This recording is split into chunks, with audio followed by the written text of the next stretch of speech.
भारत की जमीन पर खड़े हैं दुनिया के दो सबसे बेस्ट फाइटर। झट दो महाशक्ति देशों के बीच भारत दुनिया भर की लगी है। नजरें ट्रंप के तेवर और पुतिन की दोस्ती, किस ओर जाएगा भारत? दोस्तों, इस वक्त भारत में जोरदार जंग चल रही है, जो देशों में पहला है अमेरिका और दूसरा है रूस। जंग क्या है? जंग है भारत को अपना स्टील्स विमान देने के लिए, उनकी डील करने के लिए। इस वक्त भारत में एरो इंडिया शो 205 चीज चल रहा है, जिसमें दुनिया भर के हथियारों, मिसाइलों, ड्रोन, फाइटर जेट्स की लगी हुई है। जिसको जो पसंद आए उस हथियार के मालिक देश से मिल सकता है, उस हथियार की कीमत डिस्कस कर सकता है और उस पर समझौता कर सकता है। लिहाजा भारत का दोस्त रूस और अमेरिका भी आए हुए हैं। भारत को अपने स्टील यानी F-35 और A-57 को लेकर इस वक्त दोनों विमान भारत की धरती पर ही मौजूद है। पहले अमेरिका ने फैसला किया था कि वह इस शो में अपना स्टील F-35 नहीं भेजेगा। कारण था हाल ही में हुआ इसका क्रैश। अमेरिका इस विमान की जांच करवाना चाहता था, लेकिन अमेरिका को जब यह लगा कि अगर वह विमान नहीं भेजेगा तो रूस वहां पर बाजी मार सकता है, तो अमेरिका को अपना विमान भी भेजना पड़ा। और इस वक्त दोनों विमान एक ही जगह पर खड़े हैं। जल्द ही इन्हें भारत को उड़ाकर दिखाया जाएगा। इनके फीचर्स, इनकी ताकतों को जबरदस्त तरीके से दिखाया जाएगा। तो अब दुनिया भर में यह बहस छिड़ गई है कि भारत आखिर किस विमान की तरफ जाएगा, कौन सा विमान खरीदेगा, दोनों विमानों में कौन सा बेस्ट है, और किसी एक को चुनता है तो दूसरा वाला देश भारत के साथ किस तरह का रिएक्ट करता है। आज के इस वीडियो में हम यही सब डिस्कस करने वाले हैं, तो वीडियो को आखिर तक देखिएगा और वीडियो के नीचे आप भी कमेंट करके बताइएगा कि भारत को कौन सा विमान खरीदना चाहिए और क्यों खरीदना चाहिए। जो भी हो, अपनी राय देकर जरूर जाइएगा। भारत की जमीन पर खड़े हैं F-35 और E-57, कौन से फाइटर जेट की तरफ जाएगा भारत? दोस्तों, सही पूछे तो इस वक्त दुनिया भर की नजरें भारत पर लगी है। दो महाशक्तियों के देश हैं।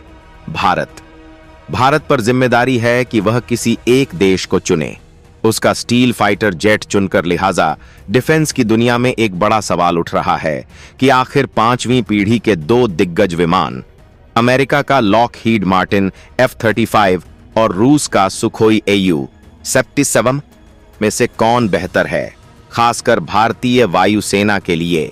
दोनों ही फाइटर जेट्स अपनी अपनी तकनीक और युद्ध नीति के हिसाब से डिजाइन किए गए हैं, लेकिन जब बात भारतीय वायुसेना की जरूरतों की आती है तो यह फैसला आसान नहीं होता। F-35 और A-57 दोनों ही स्टील फाइटर जेट हैं, लेकिन दोनों की भूमिका अलग अलग है। F-35 को अमेरिका ने अपनी आक्रामक युद्ध नीति के तहत डिजाइन किया है, जिसका मतलब है कि यह दुश्मन के इलाके में घुसकर हमला करने में सक्षम है। दूसरी ओर A-57 को रूस ने मुख्य रूप से अपनी सीमा की रक्षा के लिए तैयार किया है, ताकि वह दुश्मन के विमानों को रोक सके और खुद की एरोस्पेस को सुरक्षित रख सके। अगर तकनीक की तुलना करें तो F-35 पूरी तरह से मल्टी रोल फाइटर जेट है, जो न सिर्फ एयर टू एयर कॉम्बैट बल्कि air to ground attack, electronic warfare और इंटेलिजेंस मिशन में भी सक्षम है। वहीं EU-SASA का फोकस मुख्य रूप से डिफेंसिव ऑपरेशंस और सीमित एयर टू ग्राउंड क्षमताओं पर है। भारत की रक्षा रणनीति को देखें तो यह साफ हो जाता है कि उसे न सिर्फ अपनी सीमाओं की रक्षा करनी है, बल्कि किसी भी संभावित युद्ध में रणनीतिक बढ़त भी बनानी है। इसलिए सवाल यह उठता है कि भारतीय वायुसेना के लिए कौन सा जेट ज्यादा प्रभावी साबित हो सकता है। भारत की प्राथमिकता हमेशा ऐसे रक्षा सौदों की रही है जिनमें टेक्नोलॉजी ट्रांसफर हो और मेक इन इंडिया के तहत भविष्य में उन्हें भारत में ही निर्मित किया जा सके। अमेरिका का F-35 एक बेहतरीन विमान है, लेकिन अमेरिका इसे हर देश को नहीं बेचता और भारत के साथ इसकी डील को लेकर हमेशा असमंजस रहा है। दूसरी ओर रूस पहले भी भारत को AT-MKI जैसे फाइटर जेट उपलब्ध करा चुका है और A-57 की टेक्नो ट्रांसफर को लेकर भी ज्यादा लचीलापन दिखा सकता है। स्टेल्थ टेक्नोलॉजी में कौन सा फाइटर है, आगे हथियारों के मामले में कौन सा विमान मारता है बाजी? अगर स्टेल्थ टेक्नोलॉजी की बात करें तो F-35 इस मामले में A-57 से आगे है। इसका रडार क्रॉस सेक्शन मात्र 0.15 वर्ग मीटर है, जबकि A-527 का RCS 0.1 से 0.5 वर्ग मीटर के बीच माना जाता है। इसका मतलब कि F-35 को दुश्मन के रडार पर पकड़ना बहुत मुश्किल है, जबकि A-57 की स्टील्ड क्षमता मुख्य रूप से फ्रंटल एरिया तक सीमित है।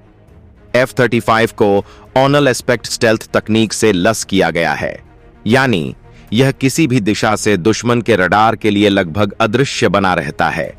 इसके विपरीत A-5 का स्टेल्थ डिजाइन मुख्य रूप से फ्रंटल एरिया पर फोकस्ड है।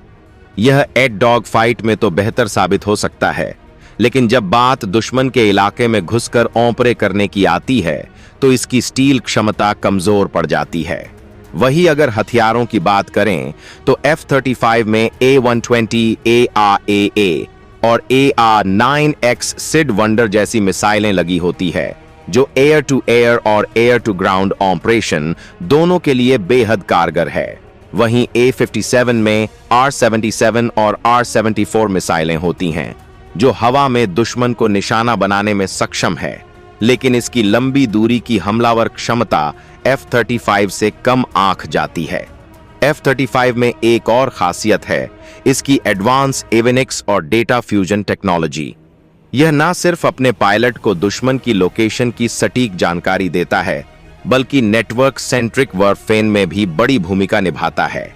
यानी यह जेट न सिर्फ खुद लड़ सकता है, बल्कि यह अन्य लड़ाकू विमानों, ड्रोन और जमीनी यूनिट्स के साथ मिलकर एक नेटवर्क के रूप में ओनन पलेट कर सकता है। वहीं E-57 की सबसे बड़ी ताकत इसका सुपर क्रूजिंग कैपेबिलिटी है, यानी यह बिना आफ्टरबर्नर का इस्तेमाल किए सुपरसोनिक स्पीड बनाए रख सकता है। इसके अलावा इसका इंजन अधिक मैनवरेबिलिटी प्रदान करता है, जिससे यह डॉग फाइट में F-35 को टक्कर दे सकता है। साथ ही A-57 में रूस ने UHF और BHF बैंड ग्राउंड आधारित रडार को भी तैनात किया है, जिससे यह स्टेल्थ लड़ाकू विमान को भी आसानी से ट्रैक कर सकता है। अब बड़ा सवाल यह है कि अगर भारतीय वायुसेना को इनमें से एक को चुनना पड़े तो वह कौन होगा? F-35 की स्टील्ड नेटवर्क सेंट्रिक वॉरफेयर क्षमता और मल्टी रोल क्षमता इसे एक जबरदस्त विकल्प बनाती है, लेकिन यह महंगा है और अमेरिका इसे भारत को देने में हिचकिचा सकता है।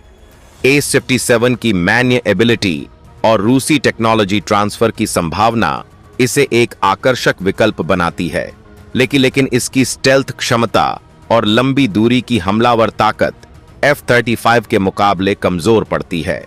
अगर भारत को पूरी तरह से भविष्य की जरूरतों को देखते हुए फैसला लेना हो तो उसे ऐसे विमान चाहिए जो मल्टी रोल ऑपरेशंस के लिए सक्षम हो, स्टेल्थ तकनीक में अव्वल हो और जिनमें नेटवर्क सेंट्रिक वॉरफेयर की क्षमता हो।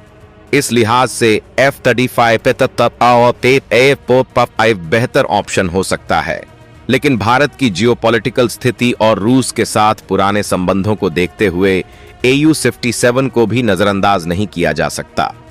फैसला जो भी हो, यह तय है कि भारत को अपने भविष्य के एयरफोर्स बेड़े को और भी ज्यादा आधुनिक और घातक बनाना होगा। हम आपको यहां पर एक बात और क्लियर कर दें कि भारत खुद दोनों के साथ कूटनीतिक गेम खेल रहा है। भारत को फाइटर जेट तो चाहिए ही उस देश के, या तो इंजन या फिर इसके इंजन की तकनीकी भी चाहिए, क्योंकि भारत के तेजस और M का विमानों के लिए भारत के पास फिलहाल के लिए कोई इंजन नहीं है।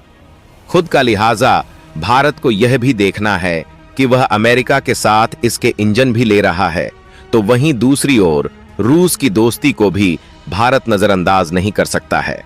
खैर, इस संबंध में आपका क्या कुछ कहना है? कमेंट में लिखकर जरूर बताइएगा और BK न्यूज चैनल को सब्सक्राइब करें। तब तक के लिए जय हिंद।